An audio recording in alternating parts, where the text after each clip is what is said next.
اللہ کے ولیوں کی بارگاہ سے بہت کچھ ملتا ہے، بہت کچھ حاصل ہو جاتا ہے۔ مسلمانوں، میں عرض کر رہا تھا حضرت خواجہ غریب نواز رضی اللہ تعالیٰ عنہ بچپن ہی سے غریبوں کی مدد کیا کرتے تھے۔ جب آپ اپنی والدہ کا دودھ پیا کرتے تھے، کوئی بچہ روتا بلکتا ہوتا، آپ اپنی والدہ کے پستان کو چھوڑ دیتے اور روتے رہتے جب تک کہ آپ کی والدہ اس بچے کو دودھ نہ پلا دیا کرتے تھے۔ اسی لیے تو غریب نواز ہے، غریبوں کو نوازتے ہیں۔ اللہ اکبر، 3 سال کے عمر ہے، وہاں عیدگاہ نماز پڑھنے کے لیے تشریف لے جا رہے ہیں گھر والوں کے ساتھ، راستے میں ایک لنگڑا بچہ ملتا ہے جس کا لباس پھٹا ہوا تھا، وہ رو رہا تھا، بلک رہا تھا، کوئی اس کے ساتھ نہیں تھا۔ معین الدین آگے بڑھتے ہیں، بچے کا ہاتھ پکڑتے ہیں، پوچھتے ہیں بیٹا کیوں رو رہا ہے؟ وہ کچھ نہیں بتا پاتا ہے، اس کا لباس اتارتے ہیں اور اپنا لباس اتارتے ہیں، اپنا لباس اس کو عطا فرما دیتے ہیں اور اس کا لباس خود سے اتر کر لیتے ہیں اور انگلی پکڑ کر اس کو عیدگاہ لے کے جاتے ہیں۔ یہ ہے خواجہ غریب نواز کی غریب پروری۔ آج ہمیں بھی غریبوں کا خیال رکھنا ہے۔ اللہ کے نبی حدیث میں فرماتے ہیں جب تمہارے گھر میں کوئی اچھا سالن تیار ہو اور تمہارا پڑوسی غریب ہو تو ایک پیالہ پانی زیادہ کر لیا کرو اور وہ پیالہ پانی کا اس غریب کو دے دیا کرو تاکہ اس کے بچے بھی صحیح طریقے سے پیٹ بھر سکیں۔ مسلمانوں، آج ہم نے کھلانا کم کر دیا ہے، آج ہمارے اندر حسد پیدا ہو گیا ہے، بغض کی آگ لگی ہوئی ہے ہمارے دلوں کے اندر، ہم ایک دوسرے سے جل رہے ہیں، فلاں اچھا کیوں کھا رہا ہے، فلاں اچھے کپڑے کیوں پہن رہا ہے، فلاں کا لباس فاخرہ کیوں ہے۔ ہماری حالت ذات پر رونا چاہیے، ہم کہاں سے کہاں پہنچ گئے ہیں۔ مسلمان سچا وہ ہے کہ جب دوسرے مسلمان کو تکلیف ہو تو اس کی تکلیف کو یہ خود اپنی تکلیف محسوس کرے۔ جس طریقے سے جسم کے کسی حصے میں تکلیف ہوتی ہے تو پورا جسم اس کی تکلیف کا احساس کرتا ہے۔ اسی طریقے سے مسلم معاشرے میں اگر کوئی ایک پریشان ہو تو ہماری پوری قوم پریشان ہونی چاہیے۔ خواجہ غریب نواز رضی اللہ تعالیٰ عنہ نے یہی پیغام ہم کو دیا ہے۔ خواجہ غریب نواز رضی اللہ تعالیٰ عنہ 20 سال تک اپنے پیر و مرشد خواجہ عثمان ہارونی رضی اللہ تعالیٰ عنہ کی بارگاہ میں خدمت کرتے رہے۔ 20 سال کے بعد طبیعت کے اندر ایک اچانک سی کیفیت پیدا ہوئی، مدینے کی یاد نے آپ کو بے چین و بے قرار کر دیا۔ حج کا ارادہ کیا، اپنے پیر و مرشد کے ساتھ حج پر تشریف لے گئے اور وہاں جانے کے بعد اللہ کی بارگاہ میں آپ نے التجا کی، دعا کی، خانہ کعبہ کے پردوں کو آپ نے پکڑ لیا۔ سیر الاقطاب کے اندر میں نے پڑھا ہے خانہ کعبہ کے غلاف کو پکڑ کر دعا کر رہے تھے، پروردگار جو مجھ سے محبت کرتا ہے تو بھی اس سے محبت فرما۔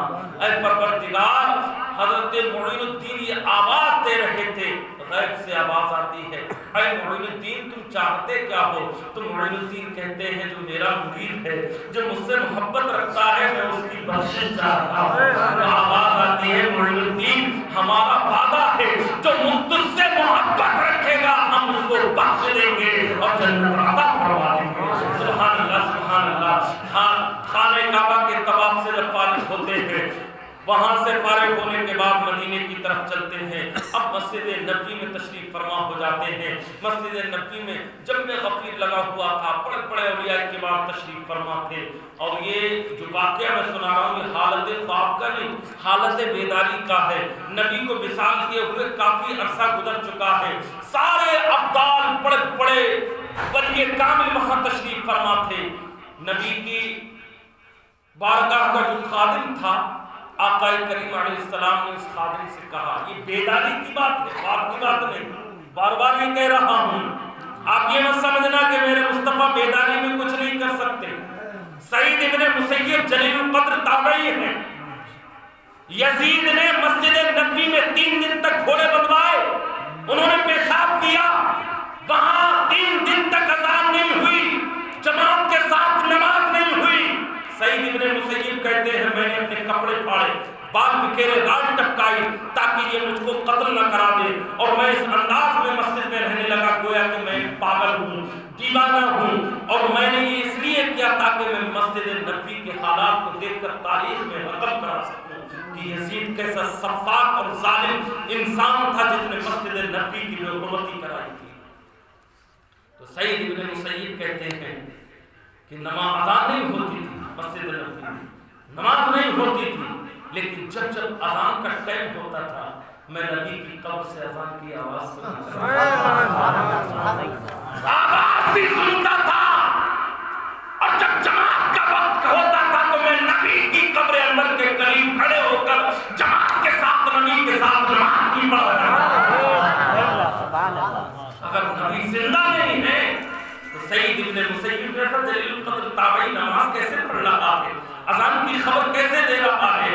اللہ اکبر کبیرہ تاریخ میں لکھا ہوا ہے سید احمد کبیر رفاعی رضی اللہ تعالیٰ عنہ غوث اعظم کے زمانے کے بزرگ ہیں، اللہ کے نبی نے قبر سے ہاتھ نکال کر ان سے مصافحہ فرمایا، اور غوث پاک کہتے ہیں کہ جب مصافحہ ہو رہا تھا تو میں بھی وہاں تشریف فرما تھا اور میں نے بھی اللہ کے نبی کے ہاتھ کو بوسہ دیا۔ سبحان اللہ۔ تو یہ حالت بیداری کی بات ہے۔ اللہ کے نبی نے اپنے خادم سے کہا کہ جاؤ معین الدین کو بلا کر لاؤ۔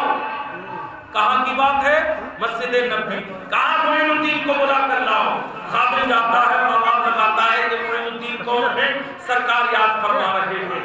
اب جیسے ہی آواز لگائی تو معین الدین نام کے وہاں 10-12 لوگ موجود تھے، سب کے سب کھڑے ہو گئے۔ آج ہماری تقدیر کا ستارہ بلند ہو گیا، آقا نے ہم کو یاد کیا ہے، مگر جب سارے لوگ کھڑے ہوئے تو خادم پریشان، یہ بلایا تو کسی ایک کو ہے، کہا ٹھہر جاؤ میں پھر معلوم کر کے آتا ہوں۔ بارگاہ رسالت میں پہنچا، عرض کیا رسول اللہ وہاں تو بہت سارے لوگ ہیں، کون سے معین الدین کو بلا کر لاؤں؟ تو آپ نے فرمایا تو چشتی ہے،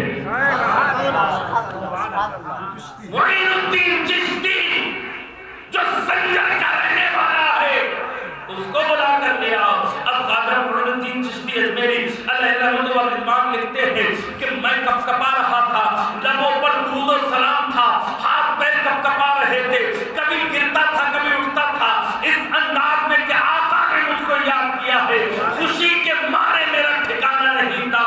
میں بارگاہ رسالت میں پہنچ جاتا ہوں، عرض کرتا ہوں یا رسول اللہ غلام کو کیسے یاد فرمایا ہے، کیا حکم ہے؟ میرے آقا نے کہا معین الدین تم ہمارے دین کے مددگار ہو، دین کے مدد کرنے والے ہو، ہم تمہیں ہندوستان بھیجنا چاہتے ہیں، وہاں ہمارا ایک فرزند تھا، ہماری اولاد تھی احمد حسین نام کا، اسے لوگوں نے شہید کر دیا ہے، اب تم چلے جاؤ، وہاں کی دعوت و تبلیغ کا کام تم انجام دو گے۔ اللہ اکبر کبیرہ۔ معین الدین اجمیری کہتے ہیں، چشتی کہتے ہیں، سنجری کہتے ہیں یا رسول اللہ میں نے تو ہند دیکھا بھی نہیں ہے، میں نے تو راستہ بھی نہیں دیکھا ہے، مجھے جانا کہاں ہے، کیسے پہنچوں گا؟ میرے آقا نے ایک انار آپ کو عطا فرمایا۔ اس تعلق سے دو روایتیں ملتی ہیں، ایک روایت سیر الاحداث کی ہے، اس میں ملتا ہے آقا نے کہا میرے گلے سے لگ جاؤ، معین الدین گلے سے لگے، آپ نے اپنے گلے سے لگانے کے بعد ہاتھوں سے دبایا اور کہا معین الدین کہاں تک پہنچ گئے؟ کہا یا رسول اللہ اجمیر میں اس جگہ پر کھڑا ہوں جہاں مجھے اپنا ڈیرا لگانا ہے۔ اللہ اکبر کبیرہ۔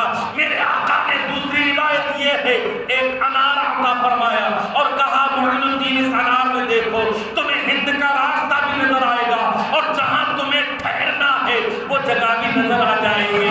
معین الدین کہتے ہیں جب میں نے انار کے اندر جھانک کے دیکھا تھا قسم خدا کی میں نے اجمیر کے پہاڑوں وہاں کے درختوں اور زمین کا بھی ملاحظہ کر لیا۔ تو ان کو کس نے بھیجا ہے؟ میرے آقا نے بھیجا ہے، میرے آقا نے آپ کو یہ ہندوستان کی حکومت عطا فرمائی ہے۔ یہی سبب ہے کہ اجمیر میں آنے کے بعد اسلام کا وہ جھنڈا معین الدین نے لہرایا۔